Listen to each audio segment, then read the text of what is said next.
இறைவனுக்கு நன்றி.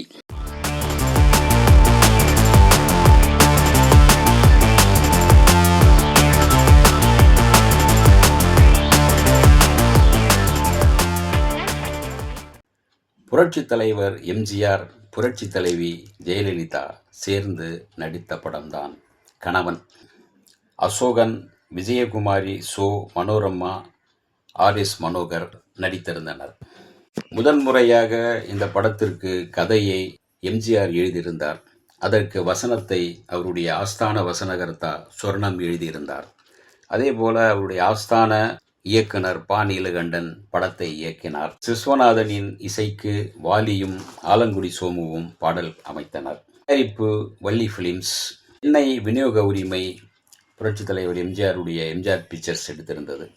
புரட்சித் தலைவர் எம்ஜிஆர் அவர்களை பொறுத்தவரை சினிமாவில் எல்லா விஷயத்திலும் அவர் கவனம் செலுத்துவார், தலையிடுவார் என்று சொல்வார்கள். அதாவது கதையில், திரைக்கதையில், வசனத்தில், பாடல்களில், இசையில், காட்சிகளில் எல்லா இடத்திலும் அவர் அந்த படம் இன்னும் ஒரு வெற்றிகரமான படமாக உருவாக வேண்டும் என்பதற்காக கருத்து சொல்வார்.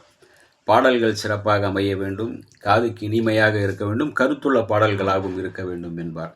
அதே போல வசனமும் கூட வீணான வார்த்தைகள் கூடாது. அந்த வசனம் கூட கேட்பவர்களை சிந்திக்க வைக்க வேண்டும், 4 பேருக்கு பயன்பட வேண்டும் என்று நினைப்பார்.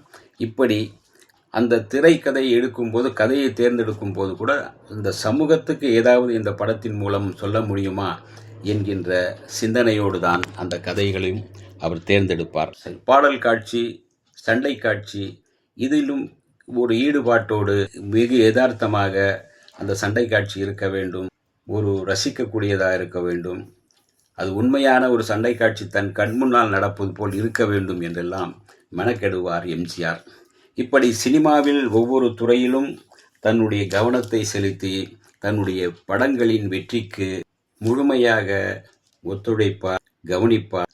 அந்த டைரக்டரை விட, அந்த தயாரிப்பாளரை விட இவர் அந்த படத்தின் மீது அதிகமான கவனத்தை செலுத்துவார் என்பதுதான் உண்மை.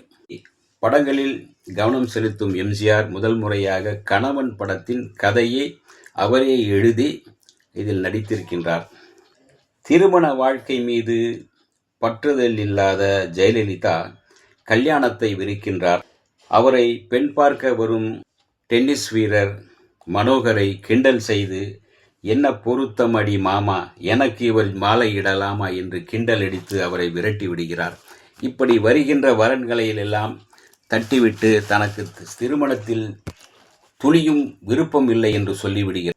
ஜெயலலிதாவின் மேனேஜர், அதாவது அவருடைய அப்பாவின் மேனேஜர், திருமணம் செய்து கொண்டால்தான் சொத்துக்கள் என்று நீங்கள் எளிதில் வைத்து விடுங்கள், உயிலில் எழுதி வைத்து விடுங்கள், உங்கள் மகள் திருமணம் செய்தால்தான் அவளுக்கு அந்த சொத்து சேரும் என்று எழுதி வையுங்கள், அல்லது அநாதை ஆசிரமத்திற்கு என்று எழுதினால் அவர் சம்மதிப்பார் என்று சொல்கிறார். அதே போல சரி, சொத்தை அடைய வேண்டும் என்றால் சொத்தில்லாமல், பணம் இல்லாமல் நிம்மதியாக வாழ முடியாதல்லவா? எனவே அவர் அதற்கு ஒரு திட்டமிடுகிறார். தனக்கு திருமண வாழ்க்கையில் ஈடுபாடில்லை, பிடிக்கவில்லை. சரி, குடும்பத்தையும் தன்னுடைய சொத்துக்களை தக்க வைத்துக் கொள்ள ஒரு ஐடியா செய்கிறார். அதன்படி கொலை குற்றவாளியான எம்ஜிஆரை திருமணம் செய்து கொள்ள ஜெயலலிதா சம்மதிக்கிறார். குற்றவாளியான அவர் தண்டனை உறுதியாகி தூக்கு மேடைக்கு போய்விடுவார். அதன் பிறகு அந்த சொத்துக்கள் எல்லாம் தனக்கே சொந்தமாகிவிடும் என்கின்ற ஒரு கணக்கு வைத்து எம்ஜிஆரை அவரை திருமணம் செய்கிறார். அதே போல திருமணம் நடக்கின்றது சிறப்பாக. திடீர் திருப்பமாக எம்ஜிஆர் நிரபராதி என்று நிரூபிக்கப்பட்டு விடுதலை செய்யப்பட்டு விடுகிறார். புலிவால் பிடித்த கதையாகிவிட்டதே, என்ன செய்வது என்று தெரியாமல் முழிக்கின்றார் ஜெயலலிதா. இதற்கு ஏதேனும் தீர்வு கிடைக்கிறதா என்று பார்க்கிறார். கிடைக்காமல் போகிறது. திருமண பந்தத்துக்கு உடன்படாத ஜெயலலிதா எம்ஜிஆருடன் சேர்ந்து வாழ மாட்டேன் என்று அடம்பிடிக்க ஆரம்பிக்கின்றார். எம்ஜிஆர் அவரோடு சேர்ந்து சந்தோஷமாக ஒரு வாழ்க்கை வாழ வேண்டும் என்று நினைக்கின்றார். ஆனால் அதற்கு அவர் உடன்படவில்லை.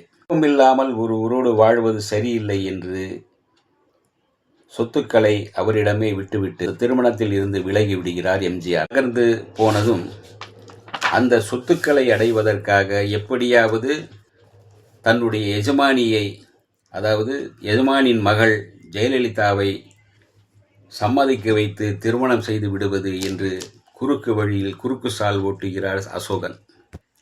கணவன் மனைவி சேர்ந்தார்களா என்பதுதான் மீதி கதை. மனைவியும் கருத்து ஒற்றுமையுடன் வாழ்வதே சிறந்த தாம்பத்தியம் என்கின்ற கருத்தை சொல்லும் விதமாக இந்த படம் உருவாக்கப்பட்டிருக்கிறது. இதில் காதல், மோதல், கணவன் மனைவி என்ற கமர்ஷியல் ஃபார்முலாவில் அத்தனை காட்சிகளும் திரைக்கதையில் அமைத்திருக்கின்றார். படத்திற்கான அத்தனை அம்சங்களோடும் அந்த கதையை, திரைக்கதையை உருவாக்க உதவி இருக்கின்றார் எம்ஜிஆர்.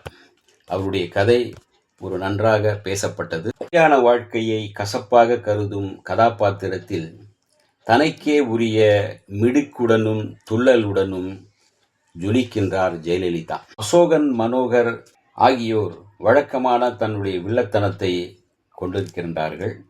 ஷோ, மனோரமா, எண்ணத்த கண்ணையா ஆகியோரின் நகைச்சுவையும் ரசிக்கும்படி படத்திற்கு பலம் சேர்க்கிறது. இசை மன்னர் MS விஸ்வநாதனின் இசையில் வாலியும் ஆலங்குடி சோமுவும் பாடல்கள் எழுதியிருக்கின்றார்கள். அதில் மயங்கி விட்டேன் உன்னை கண்டு என்று எம்ஜிஆரை கண்டு மறுபடியும் காதல் கொள்ளும் ஜெயலலிதா பாடும் அந்த பாடல் ரசிக்க வைக்கின்றன, திரும்ப திரும்ப கேட்க வைக்கின்றன. ரசிகர்களுக்கு இந்த படத்தில் அதிகமான ஈர்ப்பு ஏற்படவில்லையோ என்னவோ தெரியவில்லை. ஆனாலும் கூட படம் மிகப்பெரிய அளவில் வெற்றி பெறவில்லை என்றாலும் எம்ஜிஆரின் சில ரசிகர்களுக்கு பிடித்திருந்தது. ஓரளவு சுமாரான வெற்றிதான். ஒரு மாறுபட்ட கதையாக கணவன் மனைவிக்குள் இருக்க வேண்டிய ஒரு அன்பை சொல்லும் படமாக அமைந்தது. இந்த வீடியோ உங்களுக்கு பிடிச்சிருந்தா லைக் பண்ணுங்கள், ஷேர் பண்ணுங்கள், கமெண்ட் பண்ணுங்கள், சப்ஸ்கிரைப் பண்ணுங்கள், மறக்காமல் பெல் ஐக்கானை கிளிக் பண்ணுங்கள்.